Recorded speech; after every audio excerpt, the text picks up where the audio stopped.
Hi students, ఈరోజు మనం discuss చేసే టాపిక్ ఏంటంటే data types. So first of all అసలు డేటా టైప్ అంటే ఏంటో చూద్దాం. A data type defines a set of values. So చూడండి ఇక్కడ ఏం రాశారంటే a data type defines a set of values అంటున్నారు. అంటే డేటా టైప్ని ఎలా డిఫైన్ చేస్తున్నామంటే సెట్ ఆఫ్ వాల్యూస్ని డేటా టైప్గా డిఫైన్ చేస్తున్నారు. సో అంటే చూడండి ఒకసారి, ఫస్ట్ ఆఫ్ ఆల్ మనకు తెలిసిన డేటా టైప్ ఏంటంటే ఇంట్ అనేది ఒక డేటా టైప్. సో ఇంట్ x ఈజ్ ఈక్వల్ టు 10 అని రాశాను. సో ఇక్కడ చూడండి, ఈ ఇంట్ అనే డేటా టైప్లో మనకి జనరల్గా ఏముంటాయంటే 0 to 9 వాల్యూస్ ఉంటాయి.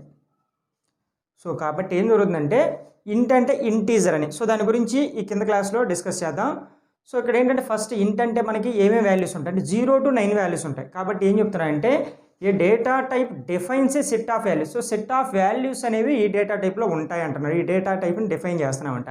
అదేవిధంగా ఇంకా ఏం చెప్తున్నామంటే మనం ద ఆపరేషన్స్. సో క్లియర్ చూడండి, data type is a set of values and the operations that can be performed on them. So ఇక్కడ ఏం జరుగుతుంది, ఆపరేషన్స్ అనేవి దాని మీద పర్ఫామ్ అవుతున్నాయి అంటున్నాడు.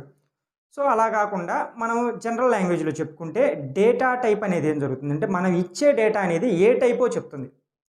సో అంటే ఏ టైప్ డేటా ఇవ్వాలి అనేది చెప్తుంది. సో ఇప్పుడు చూడండి, నేను ఇక్కడ ఇంట్ అని రాస్తే అది ఇంటీజర్ వాల్యూస్ మాత్రమే రాసుకోవాలి. సో మనం ఏ డేటా టైప్ ఇవ్వాలి అని డిఫైన్ చేసేది డేటా టైప్. సో ఇప్పుడు చూడండి, డేటా టైప్స్ అనేవి జనరల్గా మనకి 3 టైప్స్గా డివైడ్ అయ్యాయి. సో ఫస్ట్ వన్ వచ్చేసరికి ఏంటంటే బేసిక్ డేటా టైప్ అంటారు. దాన్నే మనం ప్రిమిటివ్ డేటా టైప్స్ అంటాం, లేదంటే ప్రైమరీ డేటా టైప్ అని కూడా అనొచ్చు. సో బేసిక్ డేటా టైప్, అదేవిధంగా నెక్స్ట్ వన్ వచ్చేసరికి డెరైవ్డ్ డేటా టైప్, ఆ తర్వాత వచ్చేసరికి యూజర్ డిఫైన్డ్ డేటా టైప్స్. ఇలాగా 3 టైప్స్గా మనకి డేటా టైప్స్ అనేవి డిఫైన్ అయ్యాయి. సో నెక్స్ట్ ఏంటంటే ఇక్కడ first of all basic data టైప్లో మనకి ఏమేమి ఉంటాయి అనేది ఇక్కడ డిస్కస్ చేస్తే చూడండి, ఇక్కడ క్యారెక్టర్ అనే డేటా టైప్ అనేది ఉంటుంది. So character. నెక్స్ట్ అదేవిధంగా ఇంట్, క్యార్ అని రాస్తాం దాన్ని. క్యారెక్టర్ని క్యార్, CHER క్యార్ అని రాయాలి, క్యారెక్టర్ అని రాయకూడదు.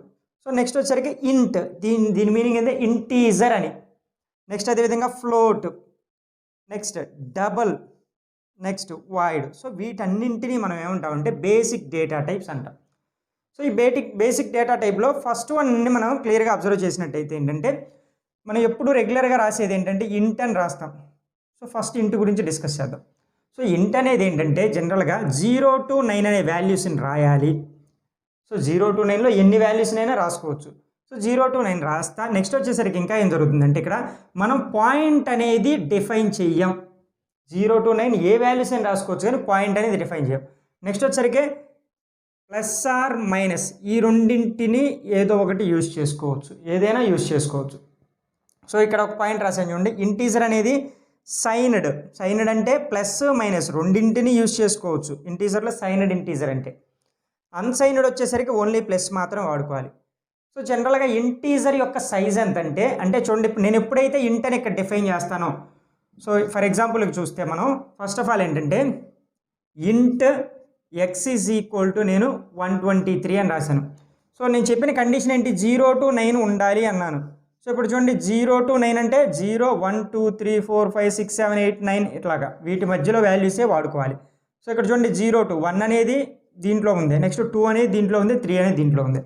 ఫర్ ఎగ్జాంపుల్ నేను 196 అని రాశాను. సో 1 అనేది, అదేవిధంగా 9 అనేది, అదేవిధంగా 6 అనేది ఈ 0 to 9 వాల్యూస్లోనే ఉంది కాబట్టి ఫస్ట్ 196 అనే ఒక వాల్యూని రాసేసాను. సో జనరల్గా ఏంటంటే ఇంట్ అని రాశాను కాబట్టి ఇక్కడ చూడండి, ఫస్ట్ ఆఫ్ ఆల్ ఇక్కడ వేరియబుల్స్ కాన్సెప్ట్ ఆల్రెడీ మనం డిస్కస్ చేసాం. ఈ 123 అనేది వెళ్ళి ఎక్స్లో స్టోర్ అవుతుంది. సో దీని సైజ్ ఎంత ఉంటుందంటే, నేను ఇంట్ అని పెట్టాను కాబట్టి దీని సైజు 2 bytes ఉంటుంది. ఇంటీజర్ యొక్క సైజ్ ఎంత అంటే 2 bytes, దాని మెమొరీ సైజ్ అనేది. సో కాబట్టి ఇక్కడ ఏం జరుగుతుందంటే ఇంట్ x ఈజ్ ఈక్వల్ టు ఎంత అవుతుంది, 123 అనే వాల్యూ వచ్చి స్టోర్ అవుతుంది. సో దాని సైజ్ ఎంత అంటే 2 bytes అవుతుంది. సో నెక్స్ట్ వచ్చేసరికి ఏంటంటే ఇక్కడ ఇంటీజర్ అని రాయకూడదు, మనం ఇంట్ అని మాత్రమే డిఫైన్ చేసుకోవాలి. సో ఈ డేటా టైప్స్ అనేవి మనం ఎక్కడ యూజ్ చేసుకుంటాం అంటే జనరల్గా వేరియబుల్స్ పక్కన, అదేవిధంగా కాన్స్టెంట్స్ పక్కన యూజ్ చేసుకుంటాం. ఆల్రెడీ ప్రీవియస్ క్లాస్లో మనం డిస్కస్ చేసాం ఏంటి వేరియబుల్ అంటే ఏంటో. ఇంట్ ఏ అని రాశాను. సో ఇక్కడ ఏం జరుగుతుంది, ఏ అనేది ఏమవుతుందంటే వేరియబుల్ నేమ్ అవుతుంది. సో వేరియబుల్ నేమ్కి ముందు మనం ఇక్కడ ఇంట్ అని డిఫైన్ చేసుకుంటాం. అదేవిధంగా కాన్స్టెంట్కి ముందు కూడా మనం డేటా టైప్స్ అనేది డిఫైన్ చేసుకుంటాం. సో ఇప్పుడు వచ్చేసరికి ఏంటంటే ఇంటీజర్ సైజ్ ఎంతంటే 2 బైట్స్, ఇది ఇక్కడ డిఫైన్ చేశాను. నెక్స్ట్ వన్ వచ్చేసరికి ఏంటంటే ఫ్లోట్. సో ఫ్లోట్ గురించి ఇక్కడ డిస్కస్ చేద్దాం. ఫ్లోట్ అంటే ఏంటంటే ఇప్పుడు ఇక్కడలాగే మనకి ఏంటంటే క్లియర్గా చూడండి, ఫ్లోట్ అని రాసుకోవాలి. సో ఫ్లోట్ పక్కన మనం వేరియబుల్ అనేది ఒకటి డిఫైన్ చేస్తున్నాను. సో వేరియబుల్ కూడా ఎక్స్ అనేది తీసుకున్నాను, ఈజ్ ఈక్వల్ టు ఇక్కడ వచ్చేసరికి ఏం రాసుకుంటా అంటే మనం పాయింట్స్లో డిఫైన్ చేస్తాను.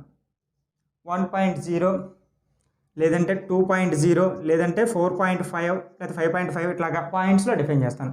సో ఇది కూడా ఎలా ఉంటుందంటే 0 to 9 అనేది మనం డిఫైన్ చేస్తాం. సైనడ్ అన్సైనడ్ ఏదైనా యూజ్ చేసుకుంటాం, 0 to 9 మాత్రమే దీంట్లో యూజ్ చేస్తాం, అంటే 0 to 9 ఏ వాల్యూస్ అయినా. సో అయితే ఏంటంటే ఇక్కడ పాయింట్స్ అనేది రాసుకోవచ్చు, అంతే తేడా. ఇంటీజర్లో నేను ఇంట్ అని పెట్టాను అంటే ఖచ్చితంగా దాంట్లో ఏం వాల్యూస్ రాసుకోవాలి, డెసిమల్ పాయింట్స్ అనేది రాయకూడదు. ఫ్లోట్ అని పెట్టానంటే ఖచ్చితంగా అది పాయింట్స్ అనేది మనకి డిస్ప్లే చేస్తుంది, అదేవిధంగా పాయింట్స్ అనేది మనం ఇచ్చేస్తాం. సో నెక్స్ట్ వచ్చేసరికి దీని యొక్క సైజ్ వచ్చేసరికి ఏంటంటే 4 బైట్స్. ఇంటీజర్కి వచ్చేసరికి ఎన్ని బైట్స్, 2 బైట్స్. మరి ఫ్లోట్కి వచ్చేసరికి ఏమవుతుందంటే 4 బైట్స్ దాకా దాని సైజ్ అనేది ఉంటుంది. సో నెక్స్ట్ వచ్చేసరికి డబల్ వచ్చేసరికి ఏమవుతుందంటే ఫ్లోట్కి డబల్ అవుతుంది, 8 బైట్స్ అనేది ఉంటుంది. సో ఇది కూడా మనం ఫ్లోట్ కింద డిఫైన్ చేసుకుంటాం. నెక్స్ట్ లాంగ్ డబల్ అని ఉంటుంది. సో ఇక్కడ చూడండి, ఇంటీజర్లో మనకి సైన్డ్ ఇంటీజర్ అని ఉంటుంది, సో 2 బైట్సే. అన్సైన్డ్ ఇంటీజర్ అని ఉంటుంది, అది 2 బైట్సే. సో ఇక్కడ చెప్పాను సైన్డ్ ఇంటీజర్ అంటే ప్లస్ ఆర్ మైనస్ ఏదైనా వాడుకోవచ్చు అని, అన్సైన్డ్ వచ్చేసరికి ఓన్లీ ప్లస్సే వాడుకోవచ్చు అని. సైన్డ్ ఇంట్ అంటే ఎంత అంటే 2 బైట్స్, అన్సైన్డ్ ఇంట్ అంటే ఎంత 2 బైట్సే. నెక్స్ట్ వచ్చేసరికి ఏం జరుగుతుందంటే షార్ట్ లాంగ్ అని 2 ఉంటాయి. షార్ట్ ఇంట్ అంటారు, షార్ట్ ఇంట్ అంటారు అంటే ఏంటంటే ఇంట్ కంటే చిన్నది. ఇంట్ ఎంత అసలు సైజు 2 బైట్స్ కదా, ఇంట్ కంటే చిన్నదంటే ఇక్కడ ఎంత వస్తుందంటే 1 బైట్ వస్తుంది. సో నెక్స్ట్ వచ్చేసరికి లాంగ్ ఇంట్ అంటారు. ఇంట్ అంటే ఎంత 2 బైట్స్, షార్ట్ అంటేనేమో 1, లాంగ్ అంటేనేమో 4 అవుతుంది. సో అలాగే ఇక్కడ ఫ్లోట్ అంటే ఎంతంటే దాని సైజ్ ఎంతంటే 4 బైట్స్ అని క్లియర్గా అబ్జర్వ్ చేయండి. నెక్స్ట్ డబల్ వచ్చేసరికి మనకి ఎంత అవుతుందంటే 8 అవుతుంది. నెక్స్ట్ వచ్చేసరికి ఏంటంటే వాయిడ్ అంటే 0 అని, అంటే ఎప్పుడైతే నేను వాయిడ్ అని మనం మెన్షన్ చేస్తానో నథింగ్ ఏమీ ఉండదు, దాని సైజ్ అనేది ఏమీ ఉండదు, ఎటువంటి వాల్యూ అనేది తీసుకోదు, 0 అని. నెక్స్ట్ వచ్చేసరికి ఏంటంటే క్యార్ అని పెట్టాను. సో క్యారెక్టర్ అంటే ఎంతంటే 1 బైట్. సో ఇక్కడ క్లియర్గా మీరు అబ్జర్వ్ చేస్తే 1 బైట్ ఈజ్ ఈక్వల్ టు ఎంత అవుతుందంటే 8 బిట్స్ అవుతుంది. 1 byte is equal to 8 bits అవుతుంది. సో ఈ 8 బిట్స్లో ఏంటంటే ఒక క్యారెక్టర్ని స్టోర్ చేయొచ్చు, 1 క్యారెక్టర్ని స్టోర్ చేయొచ్చు. సో ఇది ప్రీవియస్ క్లాస్లో మీకు ఆల్రెడీ నేను చెప్పాను. సో నెక్స్ట్ వచ్చేసరికి ఏంటంటే ఇక్కడ బేసిక్ డేటా టైప్స్ అనేది కంప్లీట్ అయిపోయింది. బేసిక్ డేటా టైప్స్ లేకుండా ప్రోగ్రామ్ అనేది రాయం. సో బేసిక్ డేటా టైప్స్ అనేది రెగ్యులర్గా ఎప్పుడు యూజ్ చేసేవే, వాటిని ఏంటంటే ప్రిమిటివ్ ఆర్ ప్రైమరీ అని చెప్పేసి అంటూ ఉంటారు. సో ఈ బేసిక్ డేటా టైప్స్లో ఇంటీజరు, క్యారెక్టరు, ఫ్లోటు, నెక్స్ట్ అదేవిధంగా డబుల్, నెక్స్ట్ అదేవిధంగా వాయిడ్ ఇలాంటివి యూజ్ చేస్తూ ఉంటారు. నెక్స్ట్ వచ్చేసరికి ఏంటంటే user defined data types. So user defined data types అంటే ఏం జరుగుతుందంటే define another defined data type. So అంటే ఏం జరుగుతుందంటే ఈ డేటా టైప్స్ని డిఫైన్ చేస్తారు. ఎట్లా అంటే వేరే డేటా టైప్స్ని యూజ్ చేసుకొని దీన్ని డిఫైన్ చేస్తాం. సో అంటే ఏంటో ఇక్కడ చెప్తాను చూడండి క్లియర్గా. స్ట్రక్ట్ అంటే స్ట్రక్చర్, నెక్స్ట్ యూనియన్, నెక్స్ట్ అదేవిధంగా టైప్ డెఫ్. సో స్ట్రక్చర్ అనేది అదేవిధంగా యూనియన్ అనేది ఈ రెండింటి గురించి మనం డిస్కస్ చేస్తే, సో ఈ స్ట్రక్చర్ అండ్ యూనియన్లో ఏం జరుగుతుందంటే కలెక్షన్ ఆఫ్ డేటా టైప్స్, అంటే రకరకాల డేటా టైప్స్ని, అంటే ఇక్కడ చూడండి నేను రాస్తే ఇంట్ ఏ అని రాశాను, ఫ్లోట్ బి అని రాశాను. సో ఇట్లా రాస్తున్నాను, వేరే వేరే వాటిలో ఏంటంటే ఇలా రాయటం. సో ఇప్పుడు వచ్చరికి ఏంటంటే స్ట్రక్ట్ అని రాస్తే, సో స్ట్రక్ట్ అని ఎక్స్ అని రాశాను. సో ఇక్కడ ఏం జరుగుతుందంటే ఈ స్ట్రక్ట్లో నేను ఏం చేయాలంటే ఇంట్ ఏ అనేది, ఫ్లోట్ బి అని, నెక్స్ట్ క్యార్ సి అని. సో ఇట్లాగ ఏం జరుగుతుందంటే కలెక్షన్, ఇదిగో చూడండి ఇక్కడ ఈ స్ట్రక్ట్ అనే దాంట్లో నేను గ్రూప్ ఆఫ్ డేటా టైప్స్ని యూజ్ చేసుకుంటాను. కానీ ఇక్కడ ఏంటంటే ఎరేస్లో కానీ ఇక్కడ ఉన్నాయి చూడండి, పాయింటర్స్లో కానీ ఫంక్షన్స్లో కానీ ఇలాగ అన్నింటినీ రాయలేము. రాస్తే ఒక ఎరేస్లో, ఫర్ ఎగ్జాంపుల్ ఎరేస్ చూడండి, ఎరేస్లో మనం రాస్తే ఇంట్ ఏ అని మాత్రమే రాస్తాం, లేదంటే ఫ్లోట్ అని రాస్తాం, లేదంటే ఇట్లాగా ఏంటంటే ఆ మూడింటిని మాత్రం యూజ్ చేసుకుంటాం. కానీ ఇక్కడ స్ట్రక్ట్ అనే దాంట్లో ఏం జరుగుతుందంటే గ్రూప్ ఆఫ్ డేటా టైప్స్. అంటే చూడండి ఇక్కడ defined another defined data type. ఇక్కడ చూడండి దీన్ని ఎలా డిఫైన్ చేస్తున్నాం అంటే వేరే డేటా టైపులని తీసుకొని ఈ స్ట్రక్చర్ అనే దాన్ని యూజ్ చేసుకుంటాం. స్ట్రక్ట్ అనేది డేటా టైపే, కానీ ఈ డేటా టైప్ని డిఫైన్ చేయాలంటే దాని లోపల ఇంకా డేటా టైప్స్ అనేది ఉండాలి. సో ఇది కొంచెం హై లెవెల్ క్లాసు. మీకు స్ట్రక్చర్స్ అండ్ యూనియన్స్ అనే దగ్గరకు వచ్చినప్పుడు మీకు అర్థమవుతుంది. చాలా క్లియర్ ఎగ్జాంపుల్స్ కూడా దాంట్లో ఇస్తాను. నెక్స్ట్ యూనియన్ అంటే కూడా అదే. సో టైప్ డెఫ్ అంటే ఏంటి? సో టైప్ డెఫ్ అనేది మనం ఎందుకు యూజ్ చేస్తామంటే మనం ఒక మనిషికి ఇంకొక పేరు పెడతా ఉంటాం, డూప్లికేట్ నేమ్ అలియాస్. సో అలాగ అలియాస్ అనే నేమ్ యూజ్ చేసేదానికి కూడా టైప్ డెఫ్ అని యూజ్ చేస్తూ ఉంటారు. ఒకదానికి ఇంకొక నేమ్ డూప్లికేట్, ఒకే నేమ్కి ఇంకో నేమ్ అనేది క్రియేట్ చేయడానికి ఈ టైప్ డెఫ్ అనేది యూజ్ చేస్తూ ఉంటారు. సో నెక్స్ట్ వచ్చేసరికి ఏంటంటే డెరైవ్డ్ డేటా టైప్స్.